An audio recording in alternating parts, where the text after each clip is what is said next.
Good evening. नमस्कार सभी को। Good evening sir. Good evening. नमस्कार सर। नमस्कार जी। आज हम पहले वायरल निमोनिया को एक्चुअली देखेंगे।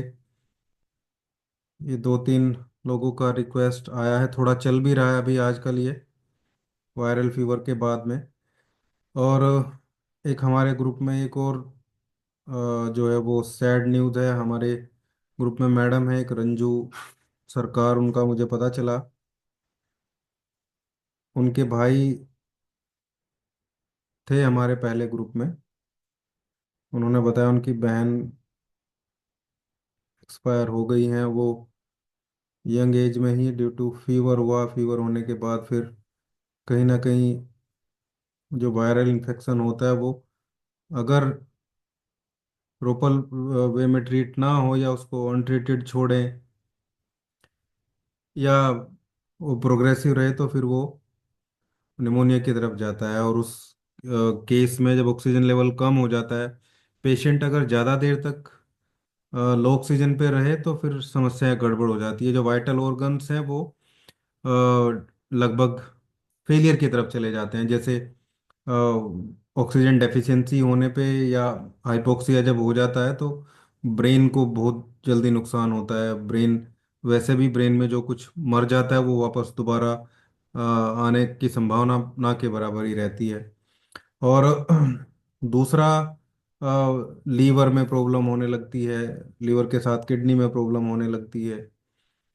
तो ऐसे सीवियर केस में ऑक्सीजन लेवल चेक करते रहना चाहिए। और वो 90 से नीचे जाता है तो पेशेंट को ऑक्सीजन मिलनी ही चाहिए। सबसे पहले तो हमें ये ध्यान रखना है इनिशियल लेवल पे हम क्या कर सकते हैं बढ़ाने के लिए ऑक्सीजन पेशेंट को दें और थोड़ा इंक्रीज हो। लेकिन वो डिपेंड उस पर भी करता है कि उसके जो लंग्स हैं उनकी कंडीशन क्या है। इस पे थोड़ा सा डिस्कशन करेंगे। फिर हार्ट के वाल्व के डिजीज़ के को हम डिस्कस करेंगे। उसके बाद फिर हम अपने पेन वाले जो और फिजियोलॉजिकल बेस पे ही पढ़ेंगे बोन और जॉइंट से रिलेटेड जो डिजीज हैं उनको। लंग्स में जब हम देखते हैं तो दो लंग है, राइट लंग और लेफ्ट लंग। मैंने पहले भी बताया था राइट वाला जो लंग है वो थोड़ा सा बड़ा होता है क्योंकि उसमें तीन लोब होते हैं। और लेफ्ट लंग लंग जो होता है, बायां जो फेफड़ा होता है उसमें दो लोब होते हैं क्योंकि हार्ट भी उसी साइड होता है। तो हार्ट को स्पेस देने के लिए प्रकृति ने ऑलरेडी वहां पे जगह बनाया है। जो हमारा लंग्स है उसकी आउटर जो सरफेस होता है उसको प्लूरा हम बोलते हैं, या कवरिंग जो होती है। इसलिए प्लूराइटिस भी एक डिजीज रहती है, प्लूरा का इन्फ्लामेशन जो हो जाता है। और फिर लंग्स के साथ में कनेक्टेड एयरवेज होते हैं जिसको रेस्पिरेटरी ट्रैक्ट हम बोलते हैं। नेजल पैसेज से स्टार्ट हो जाता है जहाँ से एयर जो है फिल्टर होके और फिर हमारे अंदर जाती है, नाक के जो पैसेज होते हैं। देन विंड पाइप होता है जिसको ट्रैकिया बोलते हैं, एक ट्यूब टाइप का स्ट्रक्चर है। और उसके बाद ब्रोंकी होती है। ट्रैकिया के बाद जो दो मेन ब्रांच में डिवाइड हो जाती है ट्रैकिया, ऐसा भी हम बोल सकते हैं। उन्हीं को हम ब्रोंकी बोलते हैं। और दोनों लंग में ही ये जाके अलग अलग ब्रांच में डिवाइड होती है। फिर ब्रोंकियोल्स होते हैं, यानी कि ये जो ब्रोंकीज हैं ये भी फर्दरली कुछ और ब्रांचेस में डिवाइड होती हैं जो लंग्स के अंदर छोटे छोटे ट्यूब में। यानी कि ब्रोंकीज को आप लंग्स के बाहर डिवाइड होने का स्ट्रक्चर मान सकते हैं। और जो ब्रोंकियोल्स हैं वो लंग्स के अंदर छोटे छोटे ट्यूब्स में डिवाइड हो जाते हैं। यानी कि ब्रोंकीज का छोटे छोटे पाइप में डिवाइड होना, और वो जो पाइप्स बने हैं वही ब्रोंक्यूल्स होते हैं हमारे लंग्स में। फिर लंग्स के अंदर उसकी एक फंक्शनल यूनिट होती है एल्वेलाई जिसको हम बोलते हैं। लंग्स का सबसे इम्पोर्टेंट पार्ट भी यही है। गैसेस का एक्सचेंज भी यहीं पे होता है। एल्वेलाई बहुत छोटे होते हैं लेकिन एयर शैक होते हैं, यानी कि खाली जगह होती है हवा जैसे भरी हुई। और ऑक्सीजन और कार्बन डाइऑक्साइड का एक्सचेंज यहीं पे होता है क्योंकि एल्वेलाई में कैपिलरीज होती हैं, छोटी छोटी ब्लड वेसल्स होती है। ऑक्सीजन ऐसे तो नहीं कि भाई हवा के तरीके से वो जा रही है या ब्लड में हवा के तरीके से पंप करके भरी जा रही है। आखिर ब्लड ही वहां उसको कार्बन डाइऑक्साइड को लेके जाता है केमिकल फॉर्मेट में, और फिर वही उसको ऑक्सीजन में वही ब्लड के थ्रू ही वो जाती है आगे। तो एल्वेलाई में कैपिलरीज होते हैं, छोटे छोटे ब्लड वेसल्स होती हैं जो ब्लड को ऑक्सीजन सप्लाई करते हैं और कार्बन डाइऑक्साइड को वहां से लेके लंग्स में दे देते हैं ताकि वो एक्सेल किए जा सके, बाहर निकाल दी जा सके। ये गैसेस का एक्सचेंज प्रोसेस बहुत इंपॉर्टेंट होता है, बहुत खास होता है। निमोनिया होने पे ये पूरा प्रोसेस गड़बड़ हो जाता है। ऑक्सीजन का एक्सचेंज होना बहुत जरूरी है। जब हम इनहेल करते हैं, ऑक्सीजन एल्वोलाई तक पहुंचती है और वहां से कैपिलरीज के थ्रू फिर ब्लड में भेजी जाती है। यानी कि हम इनहेल करेंगे गैस को और एल्वोलाई उसको ब्लड में इंट्रोड्यूस करेगा, ब्लड में एंटर करा के उसको ब्लड आगे through out the body supply करता है। कार्बन डाइऑक्साइड का रिमूवल, यानी कि जब ब्लड से हर एक टिश्यू को ऑक्सीजन मिल जाएगी, कार्बन डाइऑक्साइड जो वहां पे एक्सचेंज हुआ है उसमें कार्बन डाइऑक्साइड बनेगी मेटाबॉलिक कंडीशन के बाद में। तो ये ब्लड वेसल्स के थ्रू फिर एल्वलाई तक वापस आते हैं। यानी कि मेन जो लेबोरेटरी है हमारे लंग्स में जहाँ पे ये सारा काम होता है वो एल्वलाई है। छोटे छोटे बल्ब होते हैं जहाँ पे लंग्स में पूरा मेन फंक्शन होता है। फिर रेस्पिरेशन में हेल्प करने के लिए डायफ्राम होती है हमारी बॉडी में। हमारी बॉडी को दो हिस्सों में तोड़ती है, अपर पार्ट को डायफ्राम कॉन्ट्रैक्ट करता है तो लंग्स भी एक्सपेंड हो जाते हैं। इंटरकोस्टल मसल्स भी होती हैं, रिब्स होती हैं जो हमारी पसलियां होती हैं, उनके बीच में जो मसल्स होती हैं ये भी लंग्स को एक्सपेंशन और कॉन्ट्रैक्शन करने में हेल्प करती हैं। तो ये है। बाकी ऐसा नहीं कि ऑक्सीजन के ट्रांसपोर्टेशन, मैंने पहले भी बताया था, ऑक्सीजन का ट्रांसपोर्टेशन तो है ही, लेकिन लंग्स जो है एसिड बेस बैलेंस को भी मेंटेन करता है। एक इम्पोर्टेंट फंक्शन है ये भी। जब हम एक्सेल करते हैं तो कार्बन डाइऑक्साइड निकलती है, सब जानते हैं, जो बॉडी के पीएच लेवल को कंट्रोल करने में हेल्प करता है ये पूरा प्रोसेस। अगर हमारी बॉडी में एक्सेसिव कार्बन डाइऑक्साइड हो जाए तो ब्लड का पीएच लेवल भी डिस्टर्ब हो जाएगा, कम हो जाएगा बहुत, एसिडोसिस हो जाएगा। तो और जब निमोनिया हो जाता है तो उस पूरे कंडीशन में लंग्स का ये फंक्शन भी डिस्टर्ब हो जाता है, एसिडोसिस की कंडीशन बनने लगती है बॉडी में, रेस्पिरेशन साइकिल पूरा डिस्टर्ब हो जाता है। तो ये लंग्स में इन्फेक्शन का इम्पैक्ट ही रहता है पूरा, जो निमोनिया के रूप में जाता है। फिर इन्फ्लामेशन होती है, यानी कि वायरल इन्फेक्शन हुआ, वायरल इन्फेक्शन के बाद में सेकेंडरी इन्फेक्शन भी होता है किसी किसी को, यानी कि म्यूकस बनता है, म्यूकस का एक्सेसिव सिक्रेशन होने लगता है और बैक्टीरियल इन्फेक्शन भी हो जाता है। लेकिन हम देखें तो निमोनिया के कोर्स में at the time of pneumonia जब रहता है तो लंग्स के एल्वलाई में इन्फेक्शन होता है। इस वजह से एल्वलाई में जो खाली जगह रहती है जहाँ पे एक्सचेंज होता है वहाँ पे फ्लूइड भर जाता है, म्यूकस पस भर जाता है वहाँ पे, और कार्बन डाइऑक्साइड ऑक्सीजन के एक्सचेंज करने में मुश्किल बनने लगती है, पेशेंट को सांस लेने में तकलीफ होने लगती है। जो ब्रोंकियोल्स होते हैं, जो छोटी छोटी ब्रांचेज लंग्स में होती हैं, उनमें स्वेलिंग आ जाती है, उससे एयर फ्लो रिस्ट्रिक्ट होगा, उनका ल्यूमन भी छोटा हो जाता है, सांस लेने में तकलीफ होने लगती है। पेशेंट को ज़्यादा एनर्जी लगानी पड़ती है सांस लेने के लिए, और एनर्जी उसमें होती नहीं, क्योंकि एक्सचेंज ऑफ गैसेस नहीं होगा तो उतना एनर्जी का प्रोडक्शन भी नहीं रहता है। म्यूकस का ओवर प्रोडक्शन, इम्यून रिस्पॉन्स जब होता है तो फ्लूइड का प्रोडक्शन वैसे भी बढ़ जाता है, तो म्यूकस का प्रोडक्शन ज़्यादा होगा। एल्वलाई और जो ब्रोंकियोल्स हैं वो ब्लॉक होने लगते हैं। ये ब्लॉकेज ऑक्सीजन का जो लंग्स के ऑक्सीजन का और कार्बन डाइऑक्साइड का जो एक्सचेंज है उसमें सारा प्रॉब्लम क्रिएट करने लगती हैं। ऑक्सीजन की कमी हो जाती है पेशेंट में, क्योंकि जब एल्वोलाई यानी कि जो अंदर बल्ब है, जो पूरी फैक्ट्री है ऑक्सीजन की, जो लेबोरेटरी है, वही काम नहीं करेगी, प्रॉपरली फंक्शन नहीं करेगी, यानी कि गैसेस का एक्सचेंज नहीं होगा, तो टिश्यूज तक रिक्वायर्ड जो अप्रोप्रिएट क्वांटिटी है ऑक्सीजन की वो नहीं मिलेगी।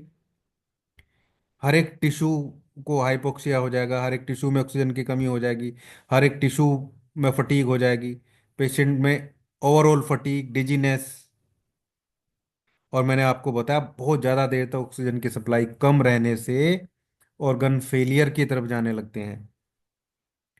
इसलिए निमोनिया के केस में हम पहले ही बोलते हैं आप अपनी मेडिसिन को चलाइए, ऑक्सीजन को बढ़ाने की कोशिश करिए, लेकिन वो आधा एक घंटे में अपनी वहाँ पे रिजल्ट नहीं दिखता है। इवन किसी भी केस में 90 से नीचे है, 85 है, 87, 88 है, तो ऑक्सीजन तो पेशेंट को मिलना ही चाहिए। वो तो प्राइमरी रिक्वायरमेंट है। एक फिजिशियन के लिए ये समझना बहुत जरूरी है, अगर वो फिजिशियन है और प्रॉपरली उसने पढ़ा है, कि ऑक्सीजन की कमी होने से कितना डैमेज हो सकता है बॉडी में। इवन थोड़ी देर भी ऑक्सीजन की कमी केवल ये निमोनिया से नहीं, जैसे किसी का ब्लड लॉस हो गया, चोट लग गई, भले ही सिर में ना लगी हो चोट, चोट कहीं भी लग गई, ब्लड लॉस हो गया, 5-6 लीटर ब्लड होता है और 2 लीटर खून निकल गया बॉडी से, तो इससे भी कितना नुकसान होगा। प्रॉपर ब्लड नहीं जाएगा क्योंकि फ्लूइड की कमी हो गई है बॉडी में, यानी कि ऑक्सीजन कम जाएगी। एट लास्ट सबसे पहले ब्रेन को समस्या होनी स्टार्ट होगी। उसको इंटेंसिव सप्लाई भी चाहिए, प्रॉपर भी चाहिए, और बिना ऑक्सीजन के वहां पे डिस्ट्रक्शन सबसे जल्दी होता है। तो ये गलती बिल्कुल मत करें। जहां तक मुझे लग रहा है, मुझे वीके सरकार जी ने भी बताया है, उनसे बात हुई मेरी, रंजू मैडम पता नहीं लाइन पे हैं भी नहीं भी आज वो ऑक्सीजन की कमी थी उनकी बहन को, जो भी जहां उन्होंने दिखाया लोकल डॉक्टर के यहाँ एडमिट करने के लिए, हालांकि उन्हें बोला था, लेकिन वो नहीं किया, नहीं कर पाया। लोकल ने कोई इंजेक्शन लगाया और उससे थोड़ा सांस लेने में, यानी कि उन्होंने उसको ऐसा इंजेक्शन लगा दिया जिससे ब्रोंकियल्स और ब्रोंकाइज थोड़े चौड़े हो गए। ऑक्सीजन मतलब हवा अंदर थोड़ा सा खुल के जाने लगी, लेकिन एक्चुअल में जो इन्फेक्शन था, जो एल्वलाई में कंडीशन थी, पूरी रात वो लो ऑक्सीजन पे रहे। तो ये चीज़ हमें भी ध्यान रखनी चाहिए। देखिए, हर कोई अपने आप में कंप्लीट नहीं है। जहाँ मॉडर्न इक्विपमेंट्स की रिक्वायरमेंट है, इंटेंसिव केयर की रिक्वायरमेंट है, या कई बार ऐसी प्रॉब्लम भी होती है जहाँ इन्वेजन ही करना पड़ेगा। अभी मान लो किसी को पाइल्स हैं, हेमोरॉइड्स हैं, और वो 4th ग्रेड में है, बड़े अंगूर के गुच्छे बने हुए हैं, लगातार बाहर लटके रहते हैं, उनका हम क्या करेंगे? हम कुछ नहीं कर सकते हैं उस केस में।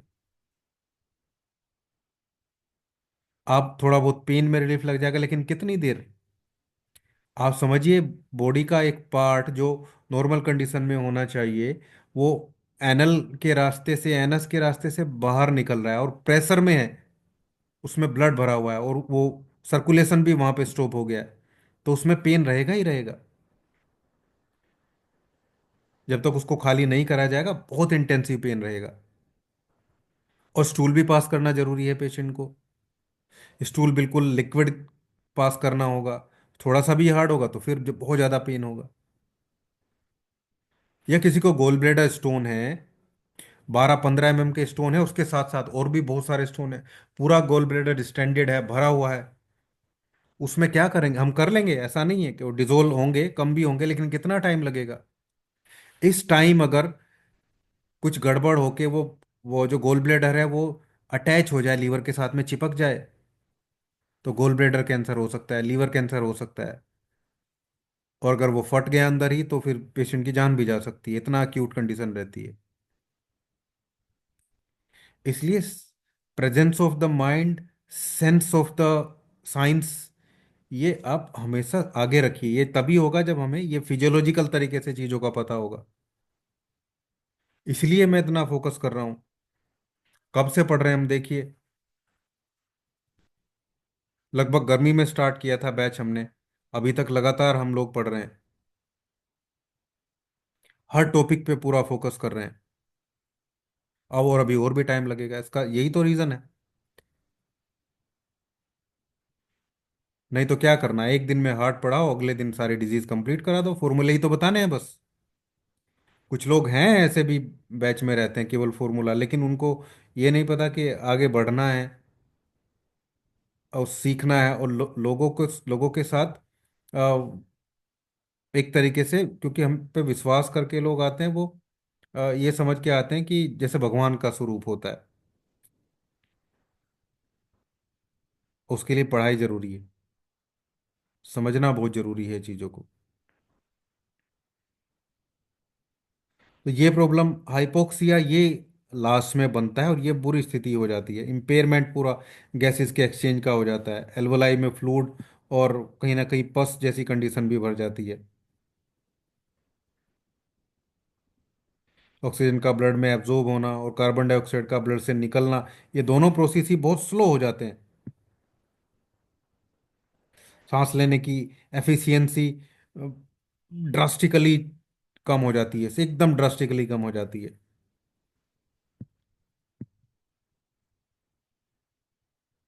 सीवियर निमोनिया में रेस्पिरेटरी फेलियर भी हो सकता है।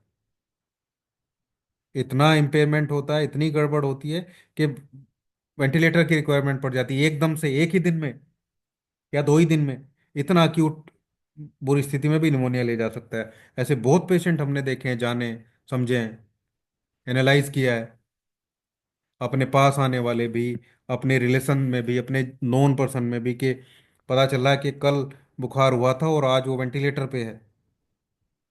इतना प्रोग्रेसिव भी हो सकती हैं ये चीज़ें।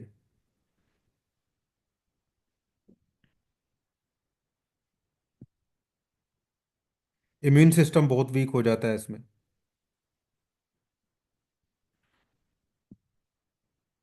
तो ये सब मैंने आपको बताया। आप बताओ, ये समझाने के लिए मैंने आपको पहले लंग्स की फंक्शनल एनाटोमी समझाई है। लंग्स की फंक्शनल एनाटोमी मतलब हम नाक से लेके और अंदर सबसे लास्ट यूनिट जो है वह एल्वलाई, वहां से मुंह से लेके एल्वलाई तक मैंने आपको समझाया पहले। हालांकि निमोनिया अभी हम जब रेस्पिरेटरी सिस्टम पढ़ेंगे तो तब उसको और भी थोड़ा सा 1-2 दिन हम लगाएंगे वहां पे पूरा। एक दिन तो कम से कम लगेगा ही, एक अकेले ऑर्गन पे भी, लंग्स पे भी। लेकिन फिर भी मैंने आपको एक पहले पूरा का पूरा सिनेरियो बनाया, हवा भरने से लेकर जहाँ एक्सचेंज होता है एल्वलाई में, ताकि आप लोग समझें और ये महसूस कर पाए कि जिस पर्सन को निमोनिया हुआ है उसके साथ में इंटरनली क्या हो रहा है, क्यों उसको सांस लेने में तकलीफ हो रही है, क्यों वो एकदम से बेहोश हो जाता है, क्योंकि ब्रेन में ऑक्सीजन नहीं मिल रही है पूरी। और क्यों 2-4 दिन में ही उसके मल्टी ऑर्गन फेलियर हो जाते हैं अगर वो रेस्पॉन्ड ना करे उसकी बॉडी मेडिसिन को। लेकिन मैं आपको बताऊं, जो मेडिसिन हमारी है, किसी पेशेंट को वायरल फीवर हुआ है, स्टार्टिंग से हमारी मेडिसिन चलती रहे, डे 1 से। जो लोग आयुर्वेदा, जो प्योर आयुर्वेदा है, कुछ लोग तो स्टेरॉइड दे रहे हैं उसमें, वो सब खराब चीज़ें हैं, कैप्सूल में भर के या टैबलेट में स्टेरॉइड और पेन किलर और ये सब मेडिसिन दे रहे हैं, वो सब बेकार है। लेकिन फिर भी जो नेचर के जितना नज़दीक रह के ट्रीटमेंट पहले दिन से होता है, वो बुरी स्थिति में कम जाते हैं। क्योंकि मॉडर्न मेडिसिन मेडिसिन जो है वो कंजेशन बहुत ज़्यादा क्रिएट कर देते हैं कई बार,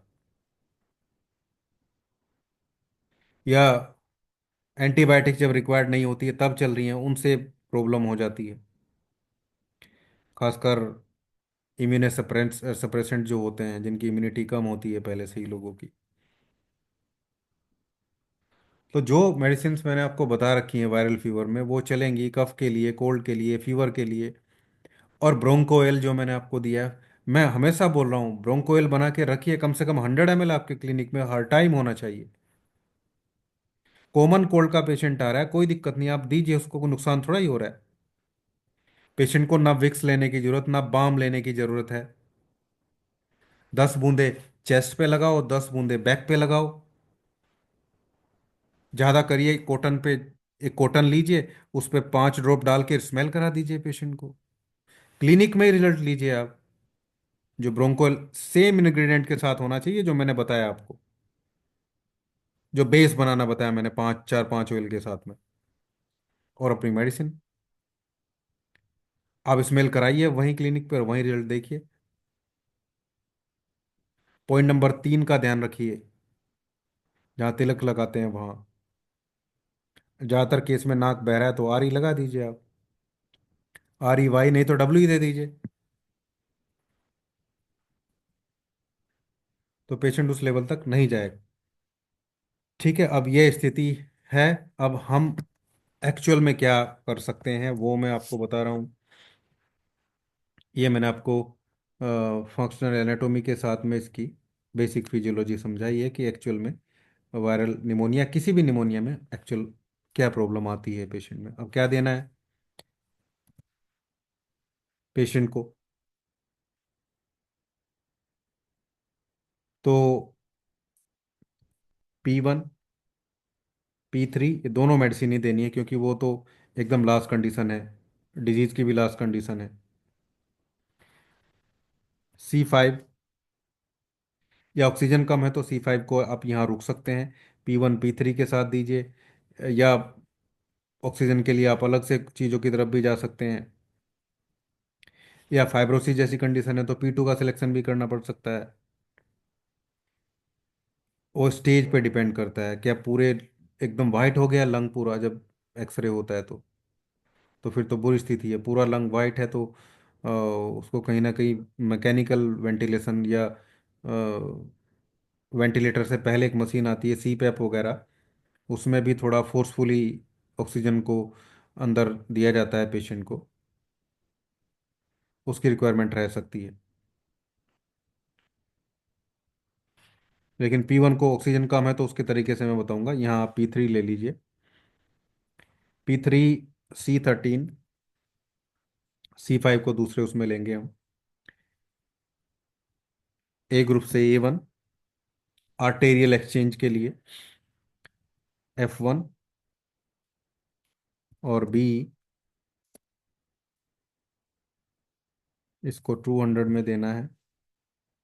P2 भी चला गया, हालांकि मैंने आपको बताया पहले भी, फाइब्रोसिस जैसी कंडीशन है या क्रोनिक वाले केस में ये वायरल निमोनिया एक्यूट रहता है, इसलिए इसमें P3 ज़्यादा अच्छा काम करेगी। तो P3 C13 A1 F1 B 200, ये जो एलोपैथी सिस्टम पे है पेशेंट, उसके साथ भी हमारी मेडिसिन चल सकती है, कोई दिक्कत नहीं। डॉक्टर से परमिशन लीजिए और स्टार्ट कर दीजिए, कोई नुकसान नहीं होता है। उनको बोलिए कि हम देना पानी में देनी है बस। देखो पेशेंट वेंटिलेटर पे है फिर तो प्रॉब्लम है, फिर तो वो मना ही कर देंगे बिल्कुल। लेकिन अगर पेशेंट ठीक है, ऑक्सीजन सप्लाई है, तो पानी के साथ भी दिया जा सकता है। ICU में है तो परमिशन लेनी पड़ती है एक्चुअली, वो फिर ऐसे जाने तो नहीं देते हैं वहाँ पे। तो ये पेशेंट को देना है नॉर्मल जो कंडीशन है उसके लिए। C11 अपना anti viral anti bacteria C11 वैन 1 वर 1 और G ये दीजिए D10 में, करंट ऑनगोइंग इन्फेक्शन के लिए।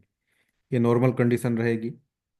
अब हम बताएं ऑक्सीजन लो है तो L2W जो मैंने पहले भी बताया टिश्यूज तक लेवल तक जाने के लिए, L2W को D6 में लीजिए या D5 में लीजिए। और यहाँ आप पेट्रोल 1 और C5 को ऐड कर दीजिए।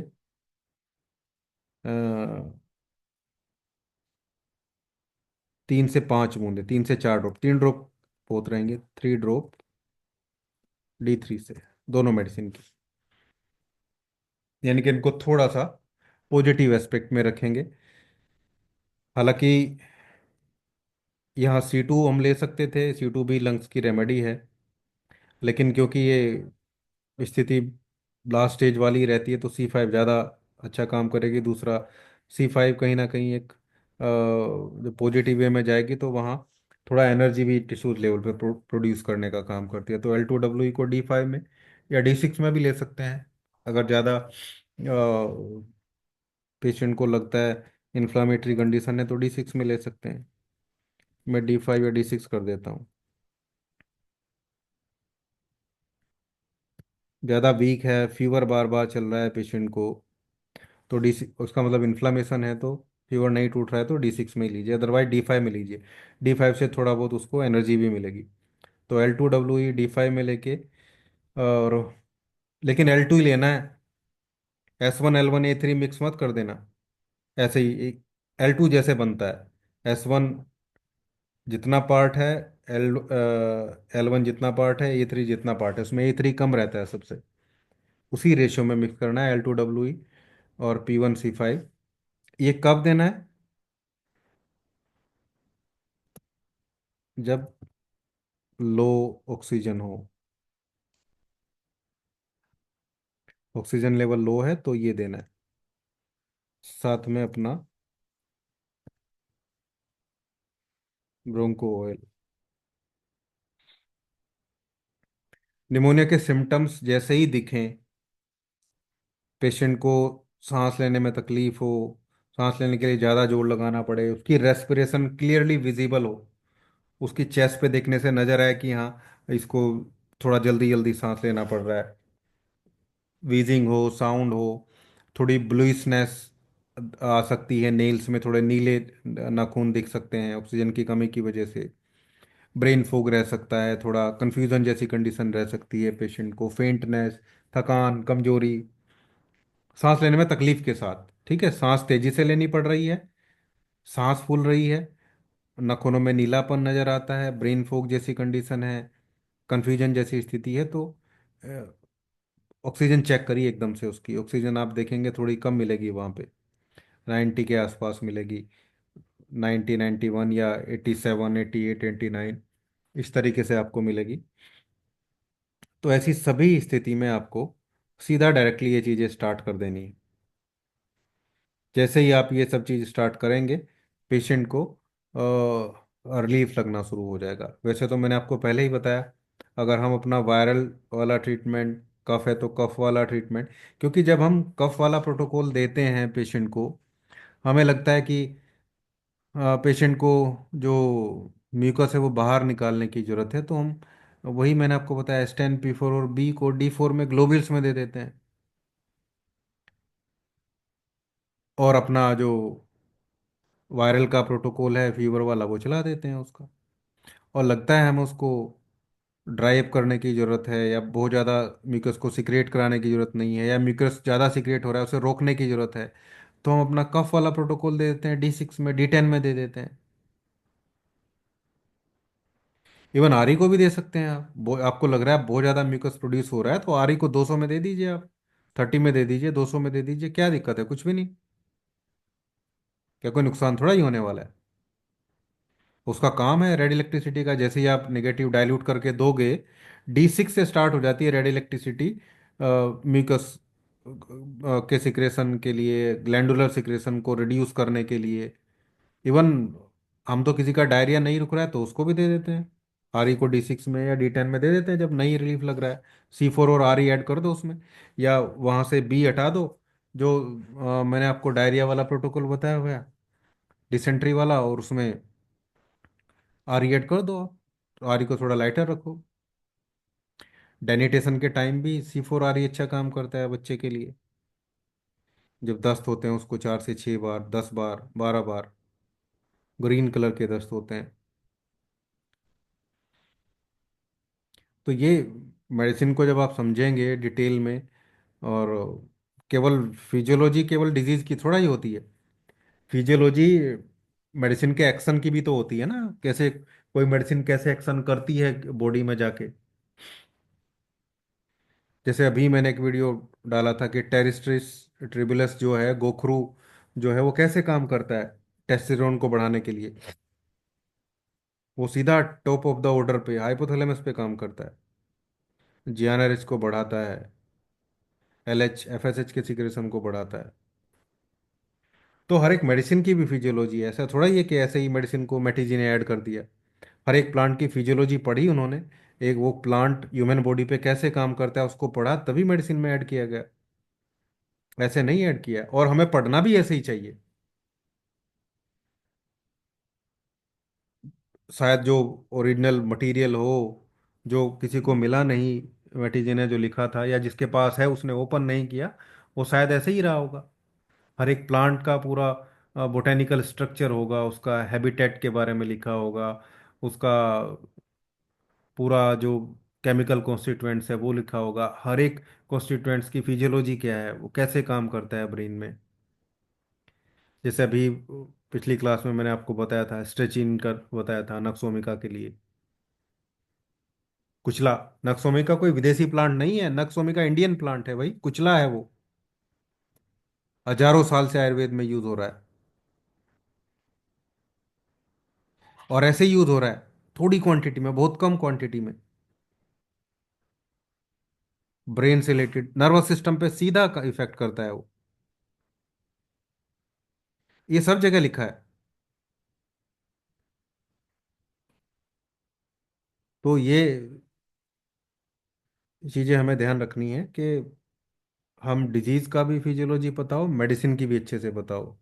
मेडिसिन की तो प्लांट से, जैसे ही प्लांट पढ़े आपने अच्छे से मेडिसिन की, आपको पता चल गई सब, हर एक चीज आपको क्लियर रहेगी। कोई भी कंडीशन हो, अब मैंने आपको फीमेल डिजीज में एंडोमेट्रियोसिस बताया। अब आपको ये भी पता है कि एंडोमेट्रियम कैसे बनती है, उन पे कौन से हार्मोन का इफेक्ट है, वो हार्मोन को बनाने में कौन सी ग्लैंड काम करती है, यानी कि हाइपोथैलेमस, पिट्यूटरी, और वहां से गोनाड्स में जाती है सिचुएशन। एस्ट्रोजन फिर काम करता है कि एंडोमेट्रियम बने, क्योंकि एंडोमेट्रियम एक लाइनिंग है और वो यूट्रस में बननी जरूरी है। हर महीने बनती है, कुदरती रूप से बनती है, क्योंकि अगर फर्टिलाइजेशन हो गया तो गर्भ को पालने के लिए, प्रेगनेंसी के लिए वो जरूरी है। लेकिन फर्टिलाइजेशन नहीं होती तो उसकी शेडिंग होनी भी जरूरी है। Every month, as as a monthly cycle वो निकलना भी जरूरी है। अब हमें ये फिजियोलॉजी पता है, और हमें ये भी पता है कि C1 एक ऐसी रेमेडी है जो फीमेल के लिए हाइपोथैलेमस पे काम करती है और यूट्रस पे भी काम करती है। तो इन इनसे रिलेटेड सभी समस्याओं में C1 को ही देना है, वो मेन रेमेडी रहेगी। और कंडीशन क्या है, वो क्या काम करना है क्या नहीं करना है, उसके अकॉर्डिंग उसका डायलूशन रखेंगे हम। जुगराज जी, स्क्रीन से हाथ हटाइए अभी आप अपना। तो ये रहेगा, मीटिंग एंड हो जाएगी, अभी दोबारा कनेक्ट करना आप लोग, फिर हम हार्ट की वाल्व से रिलेटेड चीज़ों को समझते हैं।